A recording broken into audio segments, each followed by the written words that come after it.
To me, a Warhawk is bleed red and white, and to me, it's fighting to the whistle blow. Growing up in a community like North Chicago, that's all we know is fight, and you got to fight through adversity. Being a Warhawk, that's it. The Warhawks have opened their season the past 5 years playing against Waukegan. They came up short in most of those games. Last year with 8 turnovers, that fate stayed the same.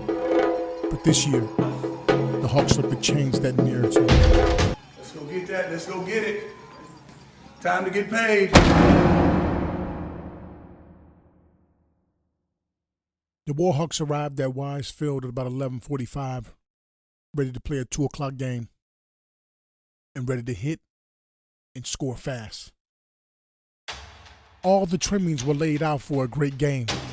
Great weather, sold out crowds on both sides, and both teams ready to play like they've never played before.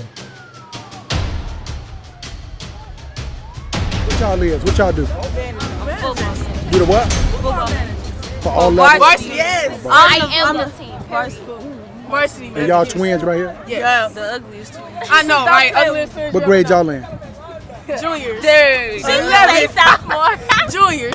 What idea was that? That's fly, man. Dear Lord, about to go through life. We ask for chance to fail. Chance to go on stride.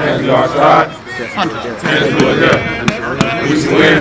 Let it be by the code. Faith on the hell high. We should lose. Stand by the road. Cheers and wins go by. Day by day. Get better and better. Can't be beat. Won't be beat. Walks on 3, family on 6. 1, 2, 3. 4, 5, 6. 3-star quarterback Dyshawn Gales had a couple things on his mind as he suited up against the Waukegan Bulldogs. He wanted to score a lot of touchdowns and get a lot of interceptions on defense.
Let's go!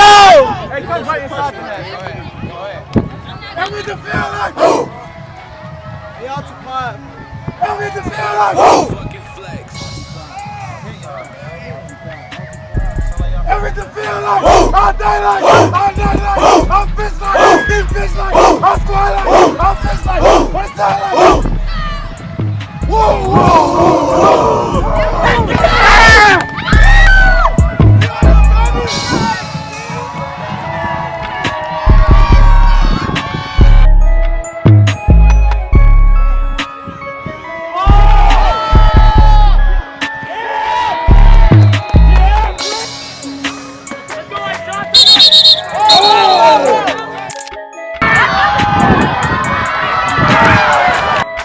Senior wide receiver Cordell Bailey came out against the Bulldogs, wreaking havoc, showing that no one on the field could guard him.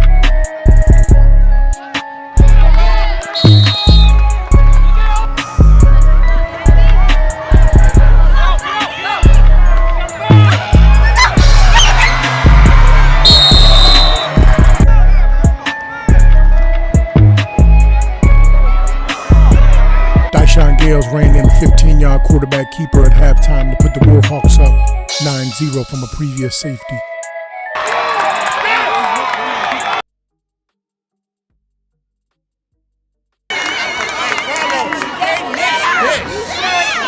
This is what it is, right here. Right here. Right here. Now, Slick, what up, man?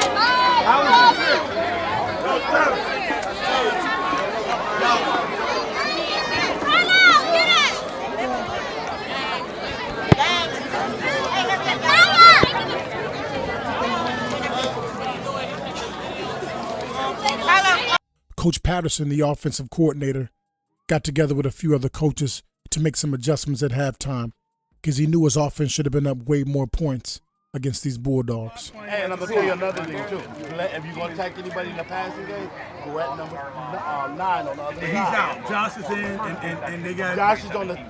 they got Davion on the other side. On the last play. They took corners out. Okay. The screen was open, but he ran out of space because it was on the short side. They got It was open. right, but they gotta know that.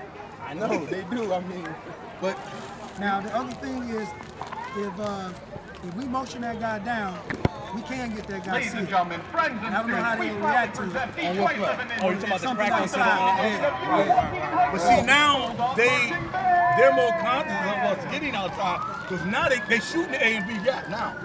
They've been doing that lately. Yeah, but They've been seeing us motion. Every time you see it, watch and see if they coming in the air. Yeah, but we picked That up the ain't the play. problem. We picked it up pretty good. It ain't that spot. It's on the outside, the edge. If we can get that guy sealed, we might be able to get can we just run outside. dogs Hey, this is what without the I option was. Hey, and just let him? just call it Just keep 31 it gear. honest. 31 gear, 32 gear. Why don't we go 33 again? Whatever. Hey, But just stop letting him run so he can. remember what I told you before the game? I said, hey, what was killing us? They not moving. I told you they don't move on that jet, right? So if we send them in that motion on that jet. After halftime adjustments, the Warhawks come out looking to score fast and big. Hey, we're winning! It's 9-0, we're winning! Come on, stay in the game!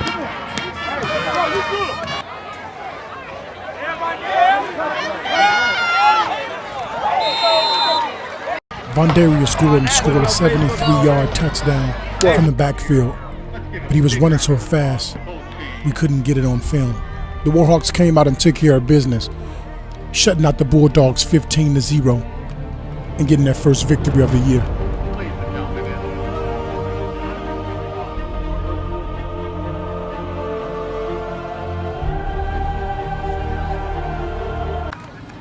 We not gonna beat the Antiochs, the Lakes, the Grays Lake Norths like this, where everybody's cramping up. Great game. We did what we came out here to do. We got that dub.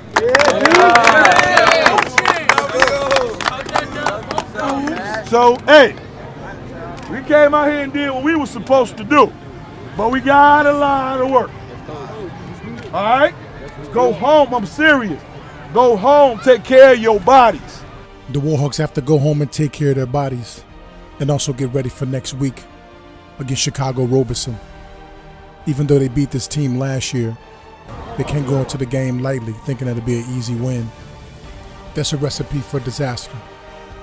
And we got what you want. You don't want this. We want how we flying. You know how we do. W's come first. I just want to say I love my team, man. Without them, we wouldn't be nothing. Gales cashed in on what he said he would. 2 interceptions and a running touchdown. Fighting through cramps. He's our Hard Knocks MVP this week.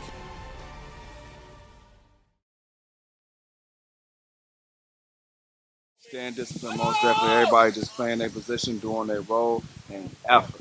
We have to have 100% effort. I think we got past Waukegan, but at the same time, watching the film, a lot of plays we were walking off the ball. A lot of plays we was taking off and not blocking. So we got to have 100% effort throughout the game. We got a lot of work to do this week. Too many selfish plays that we were making as a team, and just plays weren't developing and they weren't being ran the way they were drawn up. And we got a lot of work to do this week, I'll tell you that. Bondarius, that's tough, Bondarius. But you still gotta block him though. You know what, Bondarius? still gotta block him. So if he gets to the hole, it's a 4. That was what's that? That was our 13. So come on. So if I'm gonna get here, I want to turn him away that I can get him here. He can go. But if I just stalemate him here, he's not. So if I'm gonna get here, I'm gonna get to him and I'm gonna turn him and keep moving. All right. So we can't just stop because if he hit us and we stop, we gotta hit him, get to that shoulder, and try to turn him. Turn him one or the other way. It don't matter. No, I didn't implement anything new. You know what it was. I just relied on my players. You know, like I said, I'm returning 8 starters from last year's defense. I knew what type of kids they are and what they could be. Last year's when we played Waukegan, 8 turnovers was the big difference in that game. This game we had only 1 turnover. So, you know, but the defense flew to the ball, they tackled well. But I do feel we can be a whole lot better. So if people feel that that's, you know, a great defense, then they haven't seen nothing yet because you've been here and seen we haven't even had that many days to where we can go full team defense. So, you know, I was shocked basically of what I seen Saturday due to the fact that, you know, how many practices we was able to get in that game week preparing for the game. You know, we focus a lot on our offense, you know, due to the fact we having a young offensive line. So it shocked me, but I feel we can get better, and that's what's going to take for us to get better anyway from when we get into conference. You know, because our goal is not just to win a few games. Our goal is to get to the playoffs, to go play for the state championship down at NIU.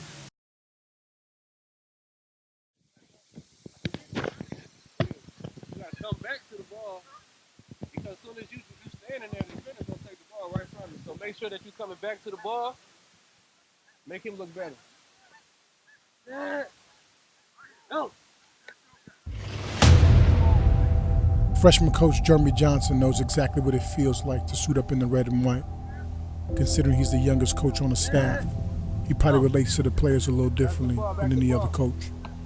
And he knows firsthand that living in North Chicago means that there's going to be a battle on and off the field every night leaving practice. If you don't do what I was seeing you mess up on, then you got us down. All right, so this was what, 2009? My senior year of high school. We had blackouts, so we didn't have practice. It was up to us to set our own practice. So we set our practice over at Lindbergh in the field. And I was working at Six Flags at the time, and we had ride night.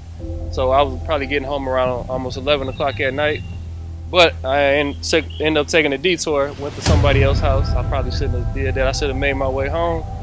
But I ended up walking, a long walk back home. And it's probably almost 3 o'clock in the morning. I'm walking home, got my jewelry on, nice shoes, nice clothes. So I probably looked like I was up to no good, but I was walking home. So as I'm getting home, probably like maybe a block away from home, van passed me, and I heard the brakes slam. Brakes, they end up reversing back. Everybody jump out the car. The only thing I see is I look back, I see 3 dudes pointing guns at me. So I thought it was over with at that time. Then they grabbed me. They told me, they checked my pockets, took everything. They took my book bag.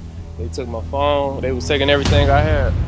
But one thing that I believe saved me was when they was going through my book bag, I had my football equipment in there. And my wallet was under my football equipment. So they seen my cleats in my red North Chicago shirt. And as they taking my stuff, one of the guys go, "Oh, what size shoes is those?" So he tried to take my shoes. And then the other guy screamed, "Go ahead, take them out. Hurry up, do it. Just hurry up, shoot them. Hurry up, do it." So I already know right there. I'm like, damn, man, I'm shaking everything. I'm scared. I thought it was over with. Then the other dude, he said, "Nah, just let him go." So that's when they just threw my book bag. They took off. Everybody took off. I believe so. I believe when they was going through my book bag, that's what they seen. They seen that I was a member of the football team here in North Chicago, and that I wasn't a dope boy. They knew. They probably thought they was gonna go in my book bag, and it shocked me.